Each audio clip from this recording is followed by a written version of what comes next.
Chairman नैब जावेद इकबाल आज Lahore bureau का हम दौरा करेंगे। इंक्वायरीज, इन्वेस्टिगेशंस, मेगा करप्शन मुकदमात पर पेशरफ्त का जायजा लेंगे। मुकदमात के मुताल्लिक हमजा शहबाज के मुबैना इल्जामात और तहकीकात पर असरअंदाज होने का भी जायजा लिया जाएगा। शरीफ फैमिली की खवातीन को तलबी के बजाय सवालनामा भिजवाए जाने पर गौर होगा। उधर नैब ने आज हमजा शहबाज को भी तलब कर रखा है।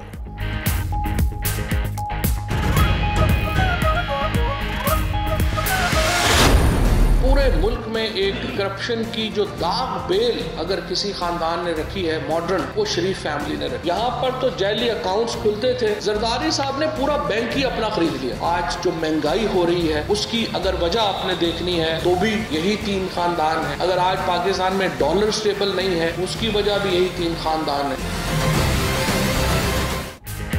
फवाद चौधरी ने जरदारी और शरीफ खानदानों को महंगाई का जिम्मेदार करार दे दिया। वफाकी वज़ीर इत्तलाआत के प्रेस कॉन्फ्रेंस में शरीफ खानदान और आसिफ जरदारी पर अरबों की मनी लॉन्ड्रिंग के इल्जामात, तफसीलात मीडिया के साथ शेयर की। कहा करप्शन और मनी लॉन्ड्रिंग के दाग बेल शरीफ खानदान ने डाली, आसिफ जरदारी इसमें जिद्दत लेकर आए।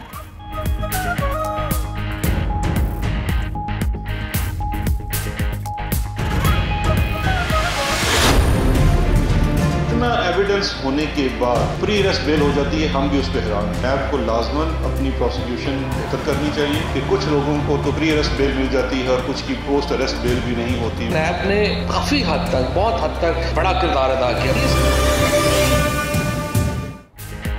वज़ीर-ए-आज़म के मुआविन खुसूसी शहजाद अकबर की भी अदालती फैसलों पर तनकीद। बोले कुछ लोगों की जमानत कबल गिरफ्तारी मिल जाती है, कुछ को गिरफ्तारी के बाद भी जमानत नहीं मिलती। पीटीआई को जैसी मईशत मिली वैसे ही इदारे मिले। फवाद चौधरी अब नैब के हक में बोल पड़े। कहा नैब ने मजबूरी तौर पर अच्छा काम किया, बड़े लोगों को सजा दिलाने में वक्त लगता है।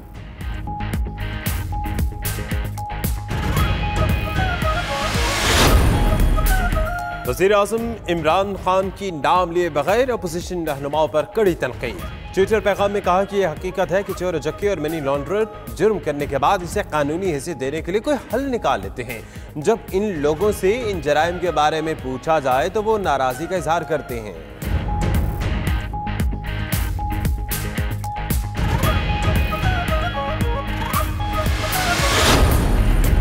इमरान साहब खुद नाअहल और टीम नालायक है, मरीम औरंगजेब का जवाबी वार। कहा अब आप वजीर आजम हैं, इल्जाम ना लगाए, करप्शन साबित करें।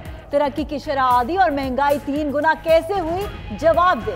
1 करोड़ नौकरियां, 50 लाख घर देने पड़ेंगे, यौमिया 16 अरब कर्ज बढ़ने और पेशावर मेट्रो के 1 खरब रुपए का जवाब भी देना होगा।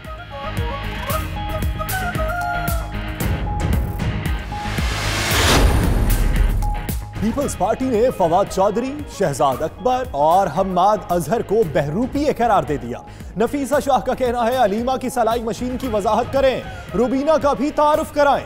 जहांगीर तरीन मनी लॉन्ड्रिंग के मास्टर, नैब शहजाद अकबर के मातहत है। शौकत खानम अस्पताल का फॉरेंसिक ऑडिट कराया जाए। कमर जमान कायरा ने कहा हुकूमत अपनी नाअहलियों पर पर्दा डालने के लिए इल्जामात लगा रही है।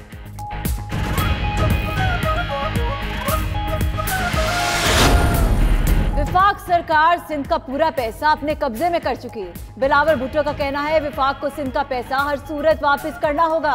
बिलावल का गोचकी में हिंदू बरादरी के मंदिर का दौरा, अकलीदी रहनुमा की शिकायत पर बरहमी, कक्कू राम को धक्का देकर दूर कर दिया, अजरक का तोहफा भी ना लिया। बिलावल ने 2 दर्जन से जायद गाड़ियों के प्रोटोकॉल में दौरा किया।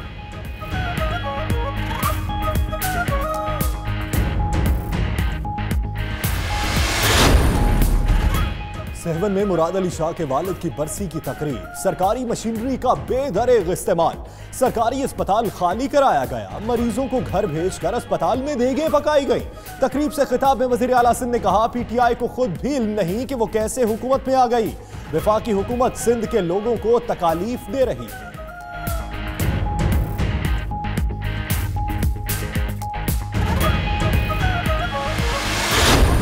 ब्यूरोक्रेट तब्दील करने का फैसला कर लिया गया। पंजाब के अंदर 2 बड़े ब्यूरोक्रेट जो है उनसे लेकर नीचे तक बड़े पैमाने पर तबादले किए जाएंगे।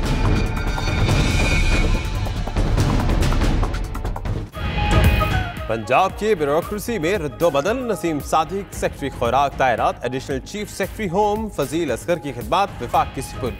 शोएब अकबर को वजीर आला के प्रिंसिपल सेक्रेटरी का इजाफी चार्ज दे दिया गया। रोजनामा न्यूज ने पंजाब के ताकतवर ब्यूरोक्रेट्स को तब्दील करने के फैसले की खबर 3 अप्रैल को ही दे दी थी।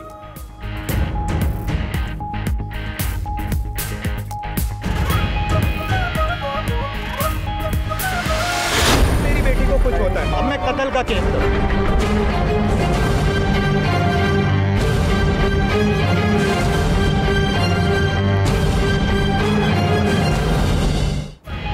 मसीहाओं की मुजरिमाना गफलत। कराची के निजी अस्पताल में मुबैना गलत इंजेक्शन लगने से बच्ची की हालत बिगड़ गई। दिमाग मुतासिर, जिस्म मफलूज, बच्ची वेंटिलेटर पर मुंतकिल। वालिदैन ने मुकदमा दर्ज करने के लिए पुलिस को दरख्वास्त दे दी। वजीर आला का भी नोटिस। उधर अस्पताल इंतजामिया का कहना है गफलत के मुर्तकिब अमले को नौकरी से निकाल दिया गया।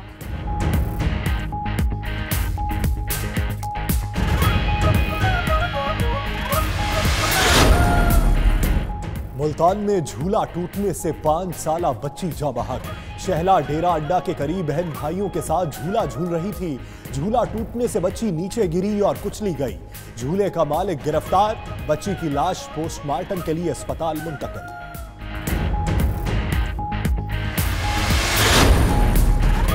बलूचिस्तान में पाक फौज के रेस्क्यू ऑपरेशन के बाद 170 हिंदू यात्री बहिफाजत अपने घरों को पहुंच गए। पाक फौज और बलूचिस्तान हुकूमत के हक में नारे लगाए।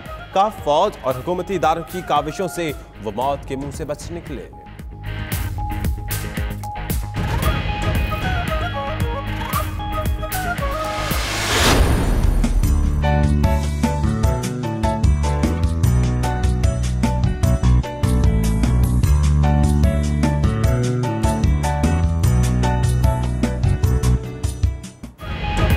बादलों का नया सिलसिला दाखिल। मुख्तलिफ इलाकों में फिर एक हो गया जल थल।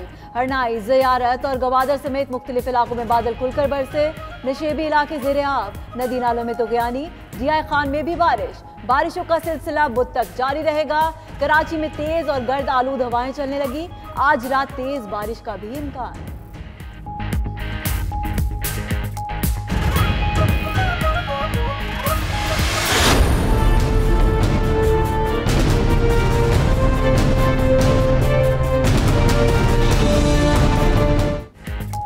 लाहौर के इलाके लिटन रोड में मां बेटी का सफाकाना कत्ल। पुलिस के मुताबिक 40 साला आयशा और 8 साला आमना को तशद्दुद के बाद तेजाब डालकर झुलसाया भी गया। कत्ल के बाद घर को बाहर से ताला लगा दिया गया। मकतूला के शौहर ने 2 शादियां कर रखी थी। नामालूम अफराद के खिलाफ मुकदमा दर्ज। मकतूला का शौहर और बिलाल नामी शख्स गिरफ्तार।